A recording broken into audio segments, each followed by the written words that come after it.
kompetensi lulusan agar lebih memahami jawaban apa yang sesuai dengan kompetensi lulusan dari SJT itu, yaitu mampu melaksanakan tugas keprofesian sebagai pendidik yang menjunjung tinggi nilai-nilai Pancasila.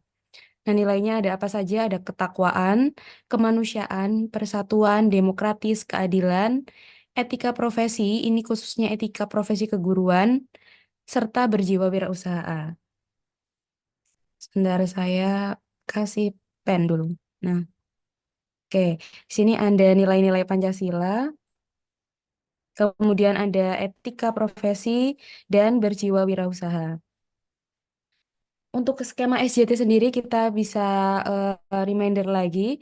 Anda yang pertama tentunya ada gangguan di kelas. Ini beberapa soal berkaitan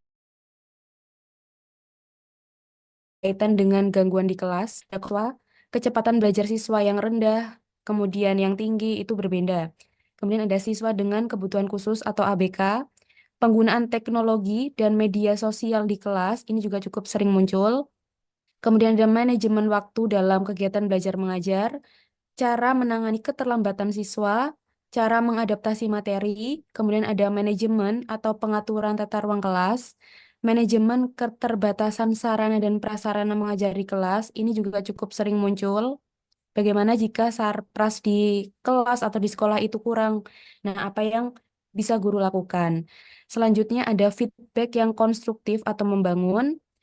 Anda siswa yang demotivasi atau kehilangan motivasi belajar, bagaimana cara guru menangani situasi seperti ini? Selanjutnya, Anda menyikapi kebijakan baru, itu baik dari sekolah, dari dinas, dan dari kementerian bisa.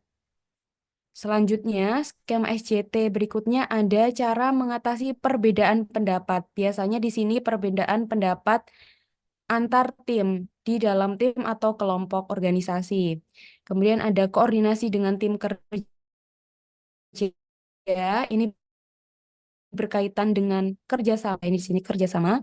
Ada kolaborasi dalam pengajaran, komunikasi dengan orang tua siswa, menjaga integritas. Ini di sini biasanya berkaitan dengan etika profesi keguruan. Selanjutnya, siswa yang cemas saat ujian atau presentasi, ini bagaimana Bapak Ibu menangani siswa yang mengalami gangguan kecemasan. Kemudian ada menghormati privasi dan dukungan siswa, meningkatkan keterlibatan siswa dalam pembelajaran, ini juga sering muncul. Selanjutnya ada siswa yang sering mengganggu, biasanya ini siswa yang mencari perhatian. Kemudian ada memanfaatkan TPACK atau Technological Pedagogical Knowledge.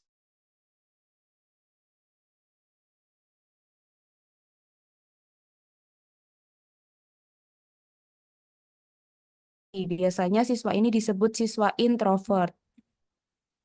Nah, itu ada beberapa skema atau skenario SJT. Selanjutnya, bagaimana tips menjawab soal SJT? Kita ingat-ingat kembali. Yang pertama, Anda memahami konteks permasalahan pada soal. Fokus pada konteks permasalahan.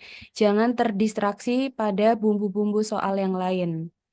Yang kedua, menemukan kata kunci pada setiap situasi atau permasalahan di soal. Nah, bagaimana cara menemukan kata kunci yang cepat dan tepat? Nanti ini tipsnya ada di akhir sesi. Yang ketiga, jangan menggunakan perasaan Bapak Ibu. Pilih tindakan yang rasional atau masuk akal sesuai dengan konteks permasalahan pada soal.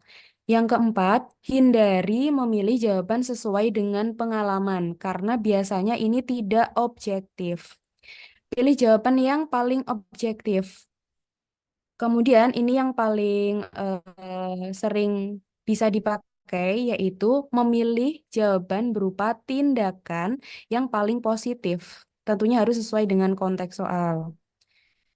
Yang keenam, hindari jawaban dengan kata-kata negatif seperti mengabaikan, tidak peduli, melupakan, membiarkan, memaksa, dan lain sebagainya. Ini semua termasuk kata-kata negatif, jadi harus dihindari. Nomor 7, hindari jawaban dengan tindakan ikhlas, pasrah, sabar, berdoa, dan berharap. Karena ini tidak solutif dan tidak menyelesaikan permasalahan. Nomor 8, hindari jawaban berupa pengandaian. Nah, ini juga jawaban pengandaian Dan ini bukan merupakan tindakan, jadinya harus dihindari. Seperti mungkin, seandainya,